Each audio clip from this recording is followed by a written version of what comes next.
Hey folks, I'm wearing this goofy direct action gear Bearcat plate carrier, which I'll have a video on soon, to show off this Agilite Warfighter Cummerbund that they just released pretty recently. I'm sure it's live now, but it is a Tigris reinforced structured Cummerbund with MOLLE all the way back to the rear plate bag, built-in expansion, and Velcro slash user choice quick release buckles up front. So let's get on the table and take a look at it.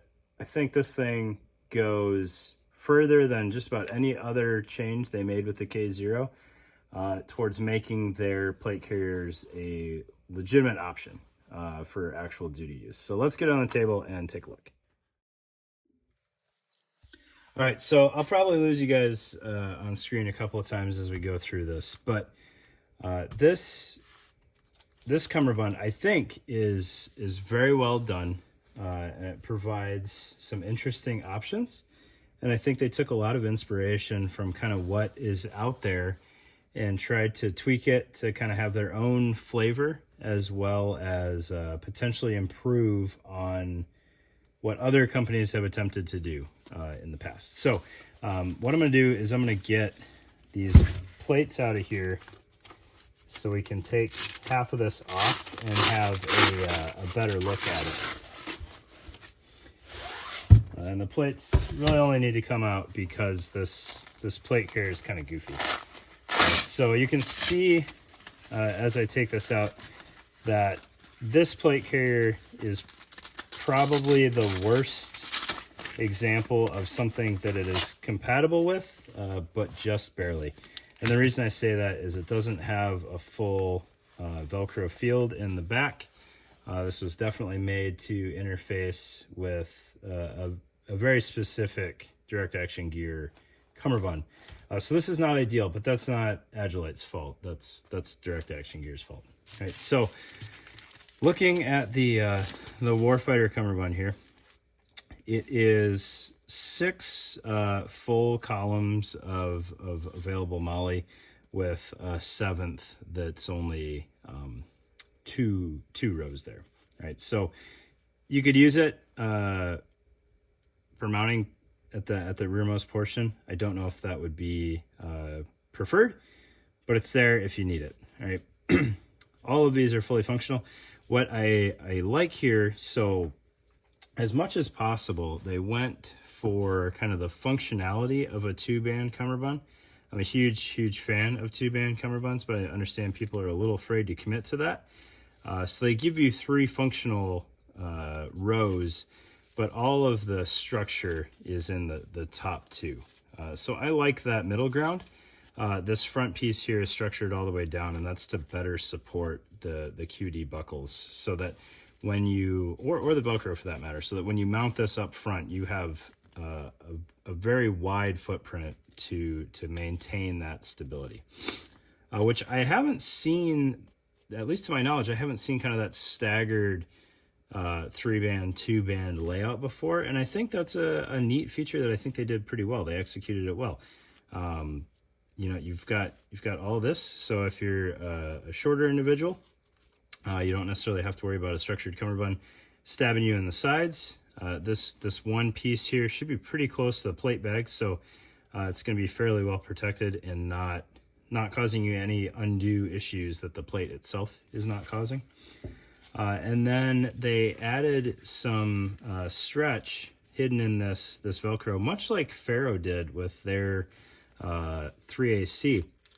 But this one was much more obvious to me. So I actually didn't find the Faro stretch until I was filming. I never felt it expand. And when I say that, I don't think it ever expanded while I was wearing it. I think it's a little bit stronger. This one, it's much more apparent, and it actually does allow you to expand, 1, for breathing, and 2, if the fit isn't just quite right, you can get a little bit of stretch in it, and then it still has some stretch for when you're breathing. So I think they did the stretch pretty well there. I'm curious kind of what construction is going on in there. I wonder if there might potentially be some durability issues there. based on just kind of, I assume that the elastic is kind of sewn in here and then sewn to the Tigris, so I don't know kind of how well those are married together.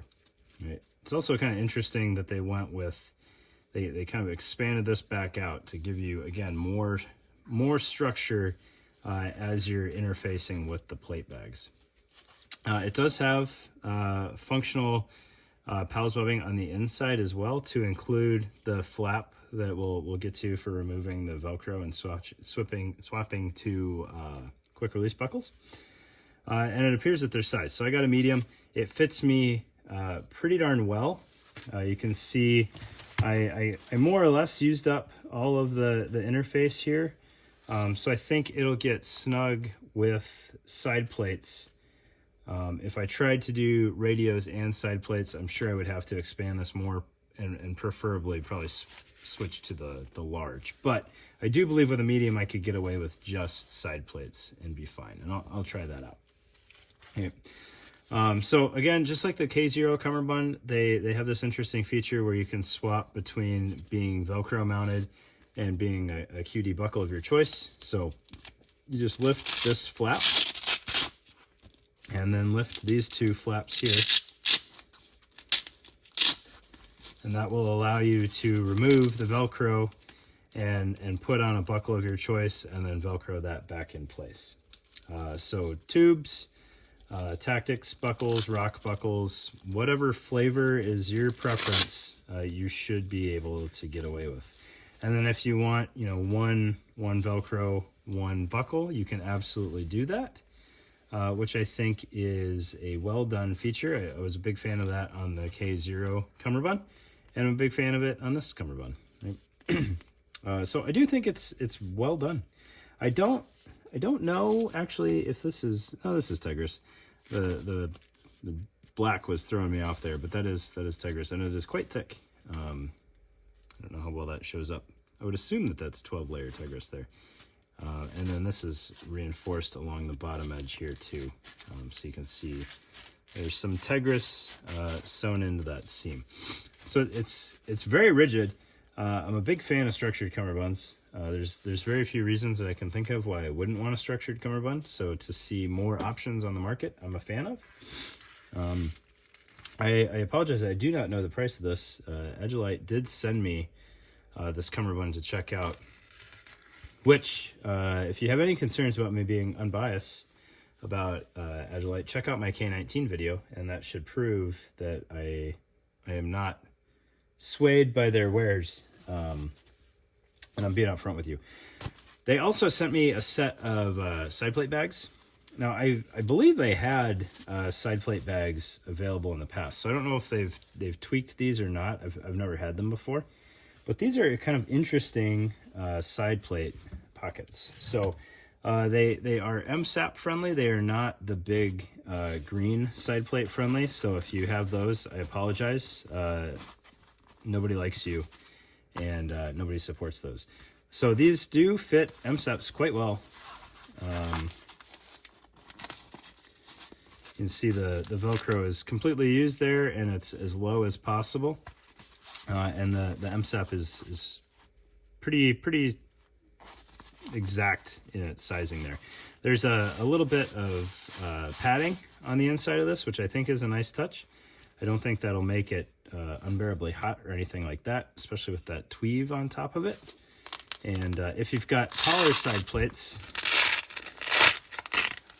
I don't know what side plates you would have that you would need this, because the MSAPs are pretty small. And again, the green ones don't fit. So, but if you had taller MSAP width plates, this flap is adjustable, and it looks like it goes almost to the bottom of this pocket for adjustability. Yeah, you can see the Velcro down in there. So you've got a lot of room to raise that up for a taller side plate. And then, you can mount it external to cummerbund or internal. Internal obviously being the preferred option with the padding there. So on something like this Warfighter cummerbund, you can position this, anywhere you want, and then you still have the full outside face to use.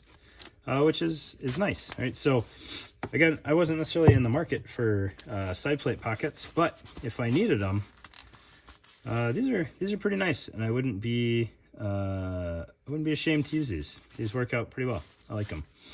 And then just tuck tab mounting, so pretty drama free there, which makes sense because it's, you know, internal to cummerbund, and it's going to be sandwiched pretty well and not move anywhere on you. So yeah, the Warfighter cummerbund, I really think, you know, the call on this one is going to be price dependent, based on what other options are on the market and what you're kind of biased towards, whether it be SPC cummerbund with some of the adapters that are out there. Shaw makes some great options for structured cummerbunds. The Faro, if that's your jam, I wasn't really a huge fan. I think this is kind of the Faro concept done better, except it is a 3-band.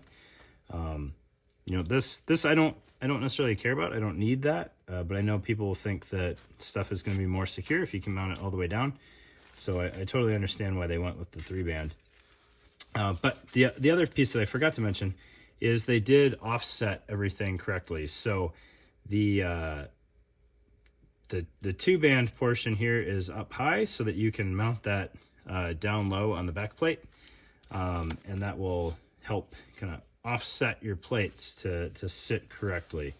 If you don't understand how that works, I've got a short somewhere on the channel that explains that concept. So I do appreciate that, you know, even though this is 3-band, they brought the mounting down to 2-band so that it will give you the proper room to adjust kind of the ride height of your plates. Well done, Agilite. I'm a big fan of this thing. I don't think I have any real gripes about it, other than potential durability concerns with whatever's going on back here, but time will tell on that one. And I think this is a big step forward towards listening to their customers and realizing kind of some of their shortcomings.